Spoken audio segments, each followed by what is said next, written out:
click on your picture and yeah, it's like, ridiculous. no. Alrighty, it's about to get there. There we go. Alrighty. So we are live here on Facebook with the International Foundation of Autoimmune and Autoinflammatory Arthritis, or AiArthritis for short. And we have our staff here, and we are going to have a few special guests. So today our topic is going to be advice for parents of children with AiArthritis diseases. And we have a special guest, Rochelle and Lentini, here from the Playas Foundation. If you wanted to go ahead and say hi, Rochelle. Hi, nice to see everyone. Yes, and so we're going to be talking about a few different topics today in regards to children with AiArthritis diseases. And we just wanted to introduce our community chats in general. So community chats is a way for AiArthritis staff to get in touch with our community. We go live on Facebook and on Instagram. We switch off each month on the 15th of the month, and we rotate times so that anywhere around the world, hopefully you can catch it one of the months that we do it at a different time. And so we want to be able to share all of our work and our projects and all of the impact that we're making in the community, and be able to answer any questions that people may have. And so that's the purpose of our community chats. And I wanted to go ahead and introduce our staff that's here. So if Phaedra, you want to go ahead and introduce yourself? Sure. My name is Phaedra Schifano, and I'm a project assistant. I actually work on primarily on the JIA project, but I help with other things. But yeah, that's me. Lindsay? My name is Lindsey Viscarra. I'm the public policy manager at AiArthritis. I'm a person living with psoriatic arthritis, and I'm the caregiver to a child with juvenile idiopathic arthritis, Crohn's disease, and chronic recurrent multifocal osteomyelitis. Michael? Hi, I'm Michael Guadalupe. I'm one of the volunteer and administrative assistants. My job basically is to help you. If you ever got an email from me, just because you're probably trying to volunteer, that's what we do. And I work with Deanne, and I try to help everybody else out. Thank you. Deanne? Deanne Quist, and I'm the other volunteer and administrative assistant. And I have, we think right now, rheumatoid arthritis. Yes, and my name is Layla Lugan-Dutton. I am the health education and engagement manager here at AiArthritis, and a person living with lupus nephritis and Sjogren's syndrome. And so we're going to say goodbye to some of our staff right now. They're going to be in the chat communicating with all of y'all. So thank you so much for coming on, Phaedra, Michael, and Deanne. And then we're also going to have here our panel of people who have experience with this topic, Lindsay and Rochelle. So thank you again, staff, for being here, and they will be in the comments answering any questions that you all may have. Thank you. Bye. All righty. So if we just wanted to go ahead and start off with just briefly introducing your history of this topic and how you are related to it, you know, with your children, and what diagnoses they have and things like that. Go ahead, Rochelle. You go first. All right, well, I'm Rochelle and Lentini, and I am the CEO of Playas Foundation, like Leah mentioned. And I actually have rheumatoid arthritis and several other inflammatory autoimmune conditions. I joke that I caught my RA from my son, but that's only because he was diagnosed first with juvenile arthritis. He actually started having symptoms around the age of 8, but it took us until age 10 to get a firm diagnosis of systemic onset juvenile idiopathic arthritis. He actually has been through quite a bit, multiple surgeries on his feet and ankles, 7 to be exact. And he's gone into mass a few times. But what I will say is that his systemic JIA is currently in remission, medicated remission, and he is now dealing with some overlapping conditions. So he has ankylosing spondylitis and some psoriatic features. So definitely a lot of involvement when it comes to autoinflammatory diseases and autoimmune diseases. So he is now 23 years old, so a young adult and still battling. And I'm very excited to share with you today. I enjoy partnering with AiArthritis. So my oldest son started having symptoms at 10 and wasn't diagnosed until this year. He's 17. So it took a very long time to get diagnosis for him. He was diagnosed first with chronic recurrent multifocal osteomyelitis, or CRMO, which is a super rare autoinflammatory arthritis. And then because I knew that his stomach pain and GI stuff wasn't just normal kid stuff like the pediatrician said, I kept pushing, and so he was diagnosed with Crohn's disease just this January. So he's not anywhere near remission at this point because it took so long to get diagnosis and start treatment. But he also was diagnosed with JIA at some point in the middle of all of that because he's had so much joint pain, and it wasn't all it couldn't all be explained by the CRMO, and it couldn't be explained by the Crohn's. So he has had 3 diagnoses in the last 6 months, which is a lot, but we're glad to have diagnosis because as soon as they tell you it's something, then you can start treatment. So that's a relief always when they tell you that they know what it is finally.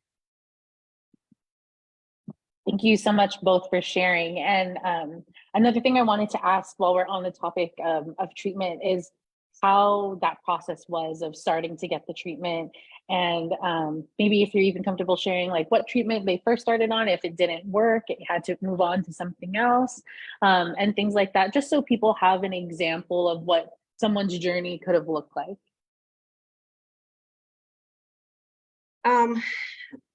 Lindsay, I'll let you go first because Okay. hers was all over the place. Yours is probably longer, mine's shorter. So Vicente, because he was diagnosed with CRMO first, his rheumatologist, the 5th rheumatologist that we finally found, started him on Remicade and methotrexate, both at the same time. And so he does every 8 weeks. He was on a sort of smaller rheumatology dose. And then the gastroenterologist, once he was diagnosed with Crohn's, took over that care. And he's now on 800 milligrams of Remicade. And we're going to see if it works. It doesn't seem to be. So I sort of suspect we're going to have to switch, which is, you know, if you have an AiArthritis disease, you know how that goes. So probably, I think it's not working, but the methotrexate is helping. And so it was fast for us once we knew what it was. It wasn't hard to get treatment at all. But we're still in the middle of figuring it out.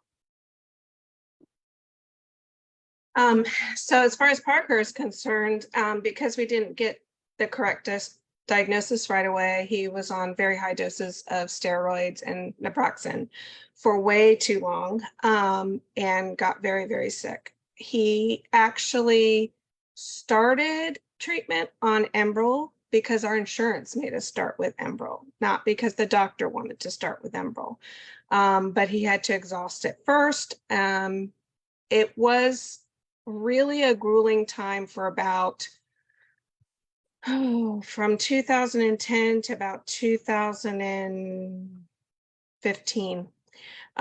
He went through, I'm trying to remember everything, Enbrel, Humira, Remicade, Actemra. Actemra helped a little bit. Alaris, Kineret, and then he got into a study. So he got into the Rapport study, which was to study rilonacept.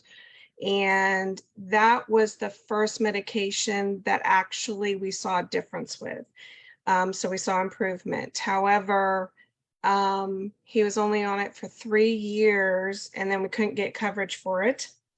So he went back on the crazy train. He started having to try other medications. We went back to Remicade for a little bit. We did a little bit of Enbrel and Alaris for a while, which I know people probably cringe at hearing 2 biologics, but I think what was becoming pretty complex for him is that we weren't just dealing with systemic onset juvenile arthritis, and we didn't know that at the time. He does have small bowel Crohn's and gastroparesis, so he went through several other medications that didn't really help. The JAK inhibitor, Stelara. I know this sounds crazy, me saying all these names, but we finally have him on Symphony, and that seems to be the thing that's working the best for him because it works for both ankylosing spondylitis and psoriatic and Crohn's. So it is the best we have right now. What I will add is he has a new diagnosis just recently of hidradenitis suppurativa, which is also an autoinflammatory condition. So we're probably going to go back to 2 biologics and start Taltz. Wow, that is a really long journey, and it seems like I couldn't even imagine having to switch through so many medications. Like, I also was diagnosed as a child. I was 12 years old when I was diagnosed with lupus, and so I think that like I had such a mild journey compared to other people, but still had the same thing of having to try, you know, several different drugs before getting something to work. And I just remember like my mom always like taking copious notes. Like she would make charts in her notebook of like when I was, you know, tapering down on prednisone and all of those different things. And I think that's one of the biggest things is to have a parent that is capable of keeping up is such a blessing because at that time my mom was not a nurse, but after I went through all of my diagnosis things, she ended up going to nursing school and things like that, and she has her master's in nursing, and now she's a nurse manager, and she does you know, life coaching and coaching for nurses, like to help them with burnout and things like that. So I think that like definitely having parents like both of you that are able to be so involved is very important. And I think a lot of children don't have that. And I think that's why we need to have outside people, whether it be social workers or case workers that are able to help keep up and do those things for those families, because it's really hard to be able to comprehend all of the things that are happening for your with your children. And so I commend you both for being able to kind of keep up. It's a lot, and especially when you consider that autoimmune and autoinflammatory arthritis or diseases in general run in families. So in our family, it's me and I have 2 kids. So when you think about most families have that, you can't put all of your energy in one kid because you can't. And so you have, it's hard because you have your own stuff and you've got your kids going. So it does make it even harder. Yeah, I agree. I will say, I know when you start rattling off all these medications, it probably concerns families. I will say you always have to think about where you're at a specific point in time and not look back and not look too far ahead, because you have to treat whatever's going on in the moment and go with your best effort, because, you know, we have to make decisions that sometimes are life and death, sometimes are about preserving joints and mobility, and sometimes it's about the organs. So, you know, we're not making easy decisions, however it looks to the outside world who's not in it. And I just point that out because it's been coming up a lot in conversations as Tiffany and I have been having some focus groups, and, you know, you can't beat yourself up about the path and the journey and the decisions you make, because you're doing it in the best interest of your child. Mm-hmm.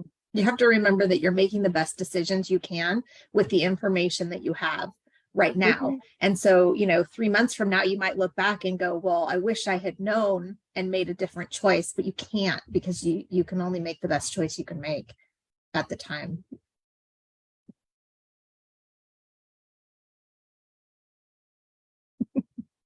Leah, you're Muted. not on. You're muted, Layla. Layla, Sorry. Layla. I just wanted to say I wanted to take the time to let everybody know that our CEO Tiffany Rusbit Robinson is in the chat, saying hi to all of you and answering any of your questions. If you do have any questions, her and Rochelle are leading our JIA project together, along with Phaedra also is helping behind the scenes, and we will be talking a little bit more about that in towards the end of the chat. But you know, if anybody has any questions about that project, Tiffany is in the comments replying to them. And I do see that we have a few people that I just wanted to say hi to. Hi, Tracy, if you're still here. Sarah Cloud, so nice to meet you. I see that your child has ERA and AS, and as does your hubby. So that's a lot to deal with. And you have RA and OA. So thank you so much for joining us today. And so we will continue on the conversation. Okay, so how did the diagnosis affect your child's ability to be able to complete school and schoolwork and any outside activities that they were doing? I can say, like, for myself, I didn't miss too much school, but I did have a hard time participating in PE, which was hard for other kids to understand. And it was even worse because, like, I was on prednisone since I was 8 years old. And so I gained a lot of weight really fast. And so I got bullied a lot for not, for gaining a lot of weight and for not doing PE also. And so that was kind of my biggest struggle throughout school. Thank goodness that my brain fog and all of that didn't affect my schoolwork too much. It was really only during finals during high school that I would start to get really bad joint pain and get headaches because I was so stressed out about studying for finals. But yeah, that's kind of how it affected me and my schoolwork and my after school activities. For Vicente, because he had pain for so long and we didn't know what it was, he was a kid, this is where I'm going to cry. So he was a kid who played travel baseball and travel basketball, ate, breathed sports. He quit everything when he was about 13 because he couldn't do it anymore. So that was, and because we didn't know, it made it extra hard, because if we had known, we probably could have gotten him treatment earlier, and he might have been able to continue, but we couldn't get the help that we needed at that time. So he is a junior in high school this year. He struggles. He's probably missed 50 days of the year so far. He's probably going to stick close to home and go to the junior college because he doesn't have the grades to go to a 4-year. And I think, even though he probably wouldn't admit it, he's afraid now to go away without his diseases being controlled, which is fine with Mom, because I'm happy for him to be here and go to the community college for a couple of years. But it really has impacted everything about his life. He doesn't, he quit spending the night at friends' houses because he never knew, especially with the GI stuff, if he was gonna have, pain. And so it really has impacted his life a lot. If you ask him, he says, "Oh, I'm fine, it's no big deal." But moms know, and that's not true for him at all. So I'm hopeful that over the next year, we can get him well controlled so that when he does start college, it's not such a problem for him to miss so much class. I did it without crying. See? That's big. I know, because I was almost crying for you because it's so similar to our story. Parker also was very into sports. He will often speak about what he's gone through, and he always says, "I was a skinny little rail who ran faster than everyone else and my brother." But yeah, he was doing sports and stopped everything also. Begged rheumatology to let him do skateboard, which was incredibly scary. He did it, but it got harder and harder through school. He needed a lot of accommodations, both physically and with OT and with vision. So we had to really think strategically about school in middle school. That's when it became really a discrepancy between his peers and him.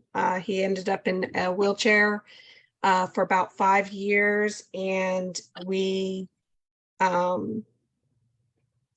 him get bullied. He did a lot of weight gaining because of the steroids.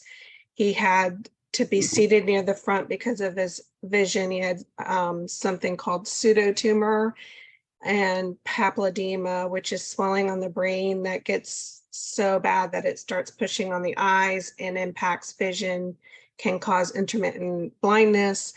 And he had all that happen because of the steroid use. So it was a rough time. He ended up going into high school and having to repeat the 9th grade because that's when all his surgeries started on his feet. And then ultimately in the 10th grade, midway through, they wanted him to go. He had been in hospital homebound previously, and they wanted him to go back, and Parker decided not to go back to hospital homebound. But he couldn't go back to school either because he was missing too much school due to all the surgeries and hospitalizations. So they actually, he actually decided to do his GED. Currently, he has had this, like I said, 7 surgeries. So, and quite a few hospital stays. So he is not taking classes. But what I will say is he's the vice president of our foundation, and he spends time on that, enjoys advocating and publicly speaking and helping children with their social emotional development, because that's my background, and vicariously he learned because we did it with him. So that's kind of where we were at with our journey. I apologize that if there's any background noise, I'm kind of in a public space, but I also wanted to mention, I was thinking like, children, obviously was thinking under 18, but when I was 18, I went off to college and by myself and was starting lupus treatment at the same time. And so the summer before I moved into Cal State Long Beach, I had a really bad viral infection, which caused my biggest lupus flare ever. And so that's when my lupus started to become active. And during that whole year, I had no idea that I could ask for accommodations for school. I was a pre-nursing student, and in order to get into the nursing program, you have to have a 4.0 GPA, and that didn't happen for me. So I made the decision that I had to change my major and went from pre-nursing to community health education, which, obviously brought me here today, which I appreciate. I mean, I definitely think that it happened for a reason. I don't think I could have been a nurse even if I did get into the program. But I think that's the biggest thing, is that I had no idea that I can ask for accommodations. Like even when I was going to start getting my Benlysta, I started my Benlysta infusion summer of 2014 and have been on Benlysta ever since. And thankfully it hasn't stopped working. But I think the biggest thing was my nurse told me, why do you have to walk so much on your college campus? Like I kept telling her, the student parking lot is so far from all of my classes, and I have to get to school 45 minutes early just to walk to class because I walk so slow because I'm in so much pain. And she was like, I think we can get you a handicap placard. And I was like, you think so? Like, do I really qualify for it? Like, I'm not in a wheelchair. I don't need it. And she's like, no, I think we can ask the NP to sign off to get you a handicap placard. And so that was the first time me ever knowing that I could have accommodations for these diseases. And I think that that's crazy that I had lupus from when I was 12 to 18, and I had no idea that I could have these accommodations. And so I think that's the biggest thing, is letting everyone know that, you don't have to just suffer and not, like, I was just, not going to class and just staying in bed all day and just taking, I'm going to just speak colloquially, just taking the L. I was just like, it is what it is. Like, I'm just going to get a C in this class and do the best that I can, which when I could have asked for more accommodations at that point. So yeah. Alrighty, let's see, 12:56. Okay, so in your journey with your children, how has it kind of affected your family life? I know that it can be really hard emotionally, but has it like, how has the dynamic been with, you know, having to take care of your child and, like you said, some of the hard things of having to stop sports. Like I know that that's probably has been tough, but if you can talk a little bit more about that. Sure. So my middle kid has an autoimmune disease as well, and his was diagnosed before Vicente, and his was really, really rough. So by the time Vicente was diagnosed, we were like, whatever. We sort of took it in stride because we had done the hard one first. And so Vicente and I both were diagnosed around the same time. I was a little bit before him, but not a whole lot. So it's really been all at the same time for us. And I think because the kids are bigger, it's a little bit easier because they're not real little. I don't know what it is to have a little kid who's sick, because they all got diagnosed a little bit older. So for our family, it's really been fairly easy. I mean, it's hard sort of emotionally to watch them suffer, but the logistics is pretty easy for us. We do have to go 4 hours to get to his doctors because we live in a small town and there are no doctors here. So we do telemed when we can, but we drive to San Francisco for the rest. And so that is a little bit logistically difficult because our doctors are all over the place and we have about 12 of them between the three of us. So that part is really hard, and it's hard to watch them suffer. But we're all all 5 of us in our house are very pragmatic people. We just kind of are. And so we just take it in stride, and it's just like, it is what it is. And it's what we have. And so we're all pretty pragmatic about it, I guess. Yeah, I will say it probably hit us pretty hard when we got the diagnosis. At first I was happy because we knew what it was, but then he got so sick, it got scary. And there were moments that, and still are sometimes, moments where you're really afraid and you're having to navigate through kind of uncharted territory and trying to make decisions when you know that your emotions are really high because you're scared of what it could be. But what I will say is I feel I'm incredibly fortunate because our family consists of my husband, I, and my oldest son, Logan, who actually has chosen to do work in the field of rheumatology. He's actually the care coordinator at Shands UF. And so I think, growing up with this disease with his brother has guided his future. But during the time of us all being in the house together and the kids were younger, it was rough because I was working full time in a pretty demanding job, and my husband was also working, of course. And the thing that was difficult is we too had to drive. We only had to drive 2 hours to our treatment clinic, but there are times when the treatment was harder than other times. For instance, like when he was on Actemra, we had to go there every 2 weeks. And that's really, really difficult when you're trying to juggle everything in life. But then when he went to, shots at home, it was much more manageable. And, we've gotten to the point where, I do his IVIG. He also has hypogammaglobulinemia, which is a common variable immune deficiency. So I do his infusion at the house. And of course, his shots can be done at the house. So we're grateful that medicine has come to a point where you can do home care. But I'm also really fortunate that our family is very connected. And I know it's funny because you were saying younger kids are probably harder. And when I talk to younger families, they go, oh, it's probably harder when they're older because, you know, they know what they have lost in this disease. So I just think it's all relative probably, but what I will say is, you know, every time we have a big tragic thing happen in our family, and we've had quite a few, my husband was diagnosed with cancer during COVID, you know, I think because of what we've gone through with JA, it's kind of equipped us to come together and divide and conquer. Kind of like Lindsay was saying, you know, you have to get through it. So you do.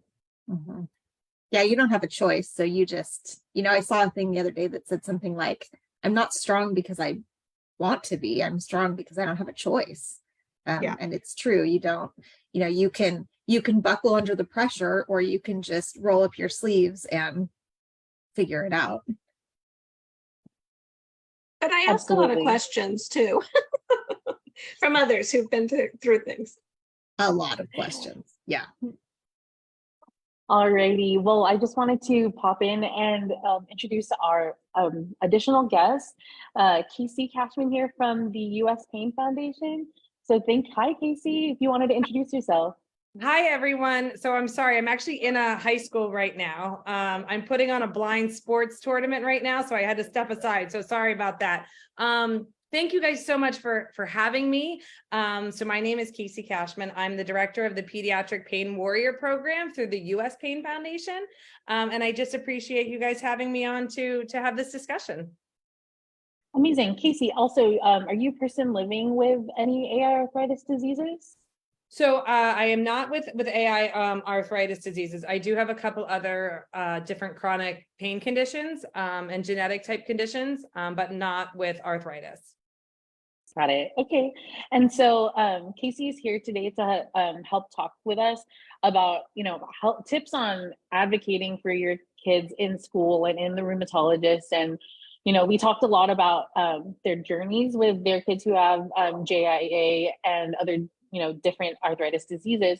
And we just wanted to see what kind of advice you all may have on helping parents when they are in those situations. And, you know, emotions can be high, but you know that your kid does need help.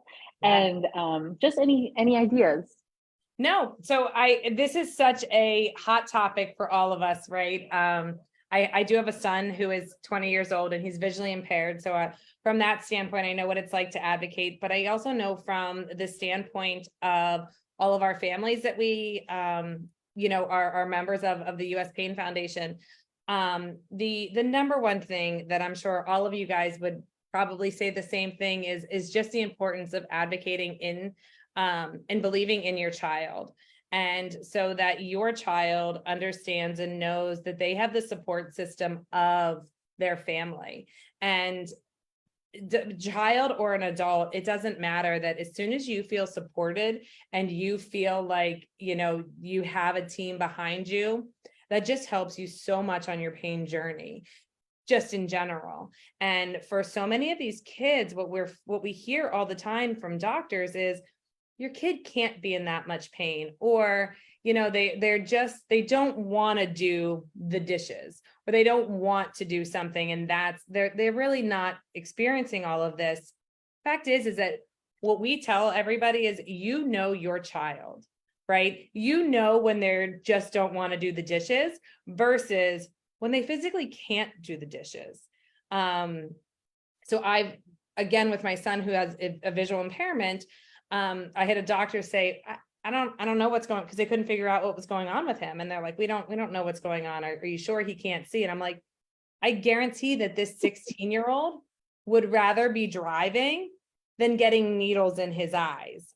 I promise you, you know? And so the biggest thing that we stress to all of our families is, you know, truly believing in your child. And if you do not believe in that doctor, and that doctor is not listening to you, or that school district is not listening to you, to get help, right? And whether that's a new doctor, whether that's an advocate to help you in the school system, to get the 504 or the IEP, just to get the services that they need, you know, to really advocate and know what you're like what you're able to offer to them, because if we can support our families, again, just in general, they feel so much more empowered and they feel like they can take on whatever those challenges are. And especially for school, you know, if we can get kids the accommodations that they need, they can attend hopefully more school than they could have if we can't give them those accommodations. And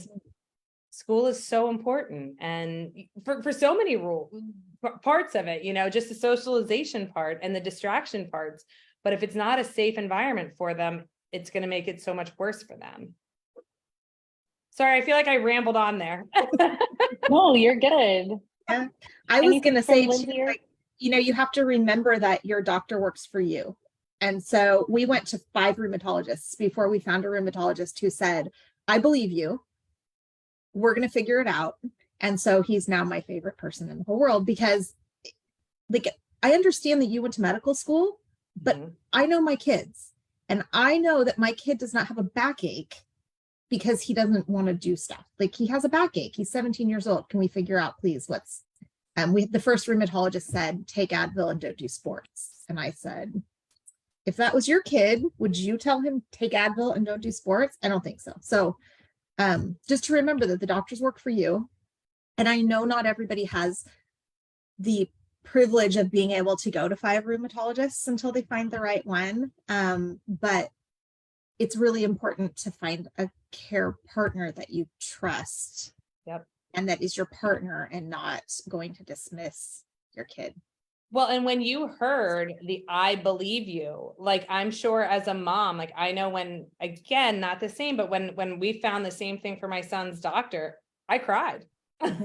I cried because I was like, oh my God, you know, and I get it. A lot of these kids have, you know, rare conditions that they don't see all the time.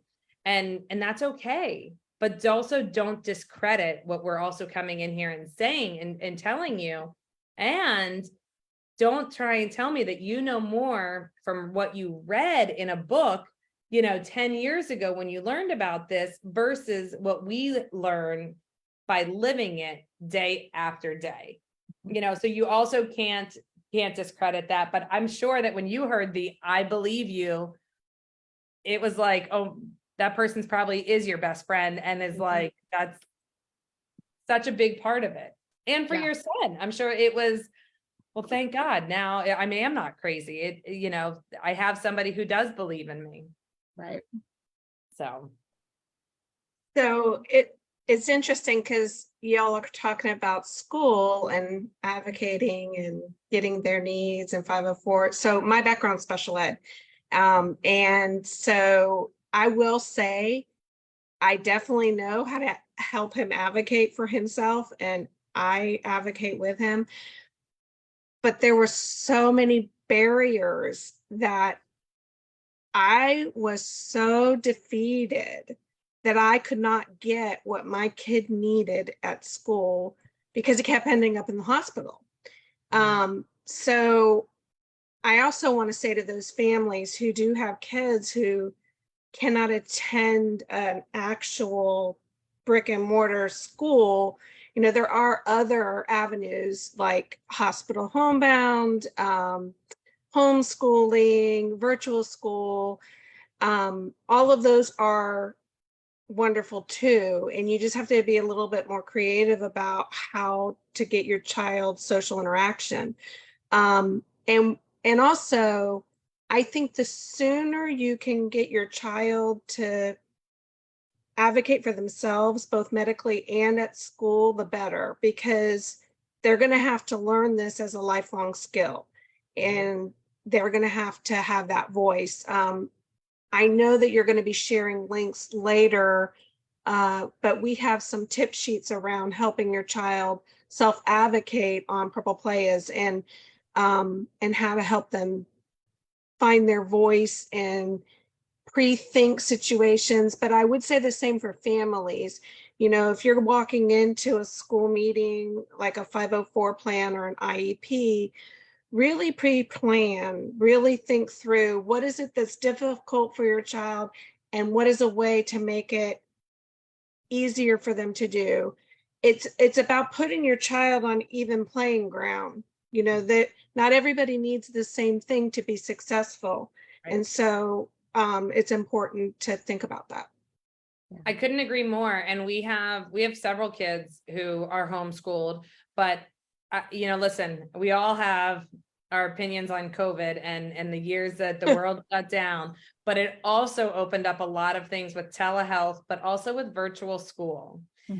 And for a lot of our families, it actually enabled the kids to be able to have class every day with their peers, right? Because Yes. everybody was from home, everybody was in their pajamas, everybody was laying in a bed, versus they're the only ones, and it wasn't possible for them to do the virtual school. So from that standpoint, that helped so many of our kids out to have that connection with those kids. And I agree completely, is that the school setting is not for everybody, and that's okay too. But there are other avenues out there for them, for kids to still socialize, that are safe environments for them, and that is right for them. So I agree completely, but I will say that is a nice part about COVID, is that, the world shut down and everything went virtual. So for so many of our families, that's what they were so used to, but now that truly made it an even playing field for everybody. It really, And now we know normalized it's for my middle possible. kid, right? Right. Well, My middle kid does. Go Go ahead. My middle kid does online school through the high school. The older one goes, and the middle one does online school, and it's great. And it's, it's not the end of the world to just do something else. And I think sometimes you feel like it's the end of the world to not do it the normal way. Right. But for him, it's great. He gets the sleep he needs. He's not anxious when he goes to school. He can do it in the, he has a weird autoimmune disease, but his sleep schedule is all wonky. And so if he does his math at 2:00 in the morning, then that's when he does his math. And so it really makes it, rather than trying to fit him into the mold of the school, we fit the school into his needs. Right. And prior to COVID, if you would have gone to the school and said, listen, I want the school to be held virtually for my kid, every school district would have been like, yeah, no, it's not something we can do. It's not something we can offer, and the fact is that in the drop of a hat, every school district pretty much in America was able to turn school virtual. They managed to make it happen. Imagine that. What? Exactly. So again, from that standpoint, that has helped us, as well as telehealth, because Yes. I mean, listen, all of a sudden now all the doctors are available for telehealth, and it makes life so much easier, and the doctors can see you, not that I'm sure that you guys are dealing with this as well, that, well, you kind of look too well to be that sick, or, are you really in that much pain because you're here, you're like, you don't know what I went through to get here. Right. This is it. Like, you see me right now for this 15 minutes. Now the rest of the day I am out for the count, and they don't take all that into account. And so we're able to show them, like, okay, you're coming into my life now. Like, you can see this. I can't walk like this. I can't wear this clothes. I can't wear that clothes. I have to do this. Like, they can really see the limitations that all of us have, because they're coming into our homes, so. Yeah. Or even if it's like, yeah, I look like I'm perfectly fine because I'm used to living at a 3 or 4 on the pain Right. scale. You know what I'm Correct. saying? Like, nothing really bothers me until I'm at like a 7 or an 8. So it's like, you see me walking like this because I'm used to it, not because I'm not in pain. I asked me I Sunday just the wanted other to- day how he felt, and he was like, I'm fine. And I'm like, what does fine mean exactly? And he's like, oh, I don't know, like a 4. Okay. Yeah. So you're not like Exactly. fine, but you're like fine. Yeah. My word is I'm peachy, and everybody knows the minute I say I'm peachy, they know they better just stay clear of me and just be like, Casey, why don't you just go lay down a little bit? Like, just go do something else. But it's, we have our code words, because what am I going to sit here and be like, no, I'm miserable, I'm horrible. Like, it's easier just to say, I'm fine. I'm okay. It's, you know, whatever that is. So. Absolutely. And Casey, did you want to talk a little bit about your Pediatric Pain Warriors program? Absolutely. So the Pain Warrior program started with my son and I. He is now 20. He is a sophomore at University of Richmond, which is unbelievable that I have a sophomore, craziness. But our goal and mission of the program itself is truly just to help empower, educate, connect, and support children and their families who are living with any type of a chronic pain condition or illness. And so many conditions out there have a pain component, right? Whether it's headaches, it's migraine, it's arthritis, it's lupus, it's GI issues, you know, it's complex regional pain syndrome. There's so many different conditions, but they all have a pain component. And so our mission is to just connect all of those kids who aren't going to school, who aren't involved in extracurricular activities, things like that. We really just want to connect them. And we do that through several different ways. The first is we offer a week-long summer camp, which is this year, June 25th to the 29th in San Antonio, Texas.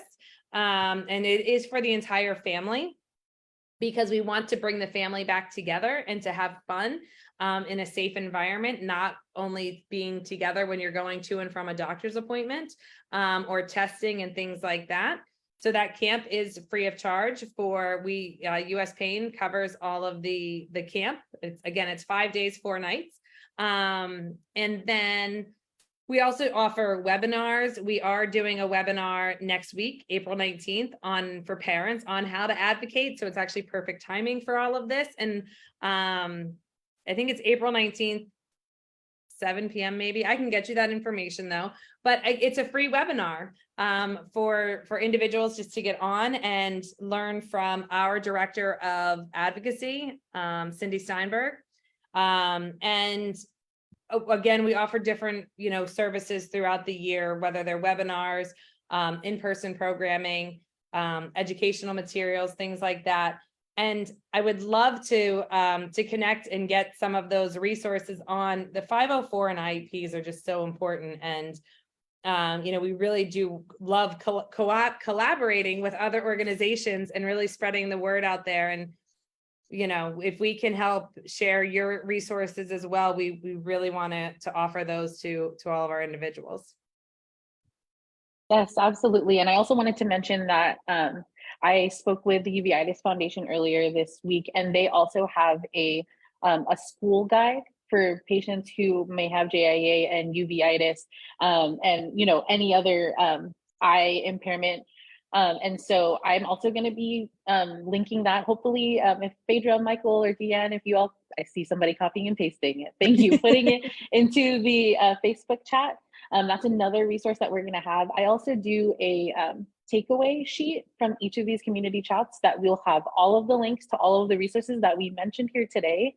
And I know that you have to probably run again, Casey. Yes. So I just wanted to let you know that you're free to go. Thank you so much for being here with us today. I love the little Elmo in the background. I've been staring at that the whole time. I didn't even notice it. Look at that. I didn't even notice it until you said it. I literally was like, guys, I need to get into an office. I think I'm in the athletic trainer's office right now because I was like, I need to get into an office to get on this call right now. And I told 10 people, I'm like, listen, 4 o'clock, everyone needs to make sure I am out, I'm on my computer. So thank you guys so much. I apologize for being a little hectic right now, but appreciate all of the work you guys are doing for partnering and collaborating with us.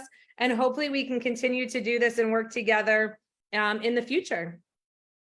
Absolutely. I have Thank you so much. Oh, I would love to talk offline then about all of this. Yes, I'll make sure to connect you all afterwards. Fantastic. Alrighty. I thank you guys so much, and enjoy the rest of your call, and we'll all be in touch. Yes, sounds good. Thank you. All right, thanks, guys. Bye. Bye-bye. Yes, once I met Casey on Wednesday, I was like, she needs to just pop in, even if it's for a little bit. I loved her spirit and how enthusiastic she is about everything. So Thank you again, Casey, for being here. And I wanted to take this opportunity to have Rochelle speak a little bit about our JIA project and what's going on, what people can still participate in, and kind of just give us the lowdown on all of that. So Tiffany asked me to collaborate with her on a project about how we communicate in our journey and the stops we make along the way from diagnosis to treatment. And the name of the project is Journey Communication Aids for Juvenile Idiopathic Arthritis Families. And what we're trying to do is do a summary of what is available out there in the community already, as far as resources for families about how to best communicate in a collaborative way with their medical providers and therapists. And because it's two-way, we want those decisions to be made together. We're currently going through focus groups, and there's information on the AiArthritis website about how to get involved. There's a survey available for folks to fill out. We're not trying to reinvent the wheel, but rather supplement what's already out there. So we'll celebrate the things that exist, and then we may create we will create some guides and tip sheets and possibly a TikTok here or there to help families in some of the trends we're seeing as possible gaps in resources. So one of the things or a couple of things that keep coming up in our conversations are around the eye involvement when you have juvenile idiopathic arthritis of some kind. And then also, talking about the therapies that we go through, and that's both the physical therapy and occupational therapy, but also enthesitis related arthritis has come up a lot as an area that people are hearing a lot about. Some children may have enthesitis or enthesitis related arthritis, but are having difficulty finding resources on how to communicate what are the steps we need to take, what are the treatment plans, what is to be expected on that journey, especially when you go to things like PT, and you're trying to create goals that have true outcomes. So it's really cool because we have doctors on the focus group. We have, and when I say doctors, I mean rheumatologists, pediatric physicians, ophthalmologists, specialists in uveitis and AiArthritis. And then we also have families and some young adults with disease, and also, I'm trying to remember. Physical therapists have been on the call. So it's a rich group of people collaborating and talking through where are those gaps. Absolutely. Well, thank you so much again, both of you, for being here today. I want to make sure that we did let everybody know about the JIA project and how they can still participate. And, just with, improving communications with patients, families, and doctors is a very big ask, because I know that it can be very tough sometimes to get your point across to the doctors, and just being able to speak with people who understand that means so much, because there in that space you feel so lonely and so unheard, and that when you finally have somebody that understands where you're coming from, it just feels so good, and you're like, I'm not crazy. And that's one of the biggest things, where it's like, sometimes you feel crazy when you're going through all of these things, because you're like, is it all in my head? No, that it's not. And so thank you again for being here for the conversation and for sharing yours and your children's story. I'm really excited for this to also come out on YouTube afterwards, because I think there's going to be a lot of good clips from this that we can kind of pull and use for social media to really get some more eyes on all of the issues that we talked about. So thank you, Rochelle, and thank you, Lindsay, for being my main panelist today. I just wanted to let everybody else know that our next community chat is going to be obviously on the 15th of the month again. It's going to be Monday, May 15th at 7 p.m. Eastern, and it's going to be our community chat to help ramp up for World AiArthritis Day. That's going to be on May 20th. And we're also going to be having our live race-a-thon, which is a telethon style live stream on YouTube, where we're going to be having so many different organizations that are partnering with us to help promote AiArthritis and AiArthritis diseases, and get fundraising for each of the different organizations, and just spreading education and awareness about all the different diseases under our umbrella and associated diseases. So